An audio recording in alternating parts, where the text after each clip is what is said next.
Hi hello నమస్తే welcome to వెరిడియన్ studios.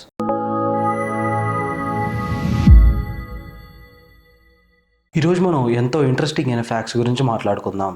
అవి విన్న తర్వాత మీకైతే కొన్ని ఆశ్చర్యంగాను కొన్ని ఎంతో ఫన్నింగ్ గాను ఉంటాయి. Don't miss this video. వీడియోకి వెళ్లే ముందు ఒక్క మాట, సబ్స్క్రైబ్ ఎవరైతే చేయలేదో వాళ్ళు సబ్స్క్రైబ్ చేసుకోండి. మరి వీడియోకి అయితే ఒక లైక్ చేయండి. జపాన్ లో జరిగిన ఒక ఇంట్రెస్టింగ్ విషయం చెప్తాను వినండి. ఏకంగా ఒక మనిషి అక్కడ 800 కిలోల చేపల్ని మురికి నీళ్ళల్లో అయితే వదులుతూ ఉన్నాడు. ఇంకా 150 కిలోలు బ్యాలెన్సే ఉందంట. అవి మొత్తం 1000 కిలోలు. అసలు అతను ఎందుకు అలా చేస్తున్నాడు? ఆ చేపలు ఏంటి అని అనుకుంటున్నారా? ఇది ఎంతో విచిత్రంగా అనిపించిన దాని వెనక ఎంతో మంచి కారణమే ఉంది. ఇది విన్న తర్వాత మీరైతే షాక్ అవుతారు. జపాన్ లో ఉండే పెద్ద పెద్ద డ్రైనేజ్ సిస్టమ్స్ లో దాంట్లో ఈ చేపలను అయితే వదులుతారు. సియామిస్, గ్రాస్ క్రాప్స్ లాంటి చేపలను అయితే వదులుతూ ఉంటారు. ఆ చేపలు ఆ మురికి కాలువని ఎంత నీట్ గా ఉంచుతాయి అంటే ఆ మురికి కాలువలో వాటర్ కూడా చాలా క్లీన్ గా ఉంటాయి. ఇంకా ఎక్కువగా చేపల్ని వదలడం వల్ల వాటి సంఖ్య పెరిగి ఆ మురికి కాలువలు అనేవి చాలా క్లీన్ గా ఉంటాయి. వాళ్ళకి అక్కడ ఇది ఒక కంప్లీట్ సైకిల్ గా మారిపోయింది. అసలు ఈ డ్రైనేజ్ సిస్టమ్ ఇలాగే చేపల్ని కూడా మన ఇండియాలో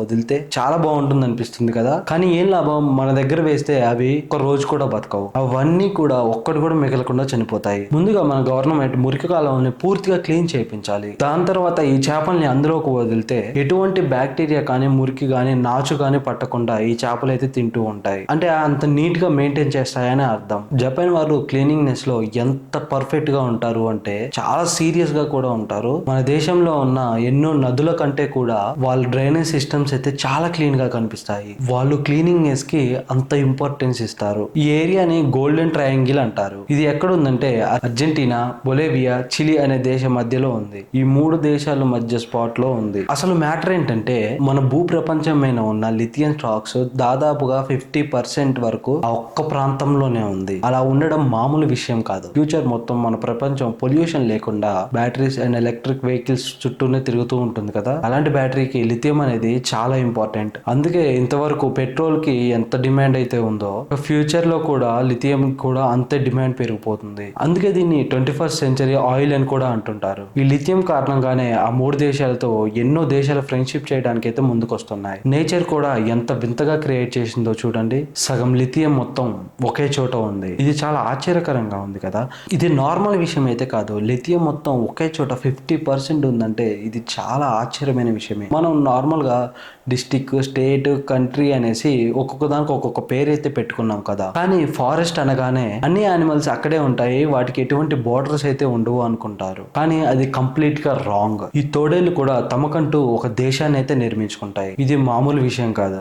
యూనివర్సిటీ ఆఫ్ మినిస్టోనా అనే శాస్త్రవేత్తలు అయితే దీన్ని అయితే కనుక్కున్నారు. వీళ్ళు చాలా తోడేళ్లకి ఏం చేశారంటే GPS ట్రాకర్ ఉంటుంది కదా, ఆ తోడేళ్లకైతే ఇవి అంటించారు. అవి పెట్టిన కొన్ని సంవత్సరాల వరకు వాటిని అయితే గమనిస్తూ వచ్చారు. అవి ఏం చేస్తున్నాయి, ఎక్కడికి వెళ్తున్నాయి, ఎక్కడ తిరుగుతున్నాయి అని అన్ని విషయాలు వాళ్ళైతే ట్రాక్ చేస్తూ వచ్చారు. ఇలా 3 సంవత్సరాలు అయితే చేశారు. 3 సంవత్సరాల తర్వాత వాళ్ళకైతే ఒక అద్భుతమైన డేటా అయితే వచ్చింది. తోడేళ్లు వాళ్ళ భూభాగాన్ని ఎంత ప్రేమిస్తున్నాయో తెలిసింది. మనం ఎలాగైతే కంట్రీస్ మధ్య బోర్డర్స్ పెట్టుకుంటామో అలాగే సేమ్ కొన్ని జాతుల తోడేళ్లు వాటి ప్లేసెస్ కి అయితే బోర్డర్స్ అయితే పెట్టుకుంటాయి. అవి ఒక బోర్డర్ గీసుకుంటూ ఎంతో సిస్టమేటిక్ గా ఉంటాయి. అవి ఫిజికల్ గా గోడలు కట్టుకోనో బోర్డర్స్ గీసుకోనో ఉండవు. కానీ వాటి మైండ్ లోనే ఒక బోర్డర్ ఉంటుంది. అదే వాటి స్పెషాలిటీ. వేరే జాతి తోడేలతోటి అవి అస్సలు కలవు. మన మనుషుల కంటే ఇవే బెటర్ అనిపిస్తుంది కదా. మీరు ఆస్ట్రేలియాకి వెళ్తున్నారా?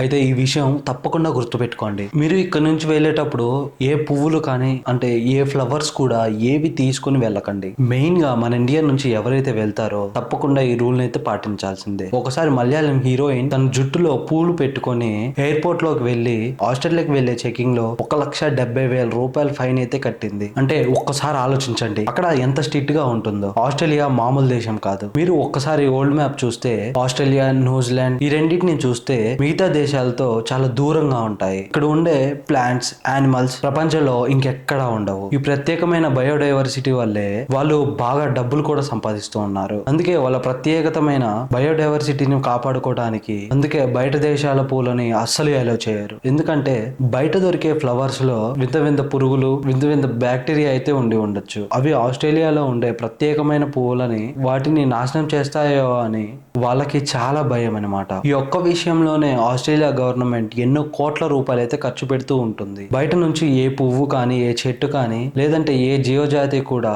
తమ దేశానికి రాకూడదు అని చెప్పేసి చాలా స్ట్రిక్ట్ గా అయితే ఉంటారు. మీకు వినడానికి చాలా వింతగా అనిపించవచ్చు, కానీ ఆస్ట్రేలియాలో ఈ రూల్ ని చాలా ఖచ్చితంగా పాటించాలి. సో దీని ద్వారా ఏమర్థమైంది, ఆస్ట్రేలియా వెళ్ళేటప్పుడు చాలా జాగ్రత్తగా ఉండాలని. ఓకే ఫ్రెండ్స్, ఇది ఈ రోజు వీడియో. ఇంతవరకు చూసారంటే మీకు నచ్చిందని నేను అనుకుంటున్నాను. మీరు వెళ్లే ముందు సబ్స్క్రైబ్ చేసుకోవడం మాత్రం అస్సలు మర్చిపోకండి.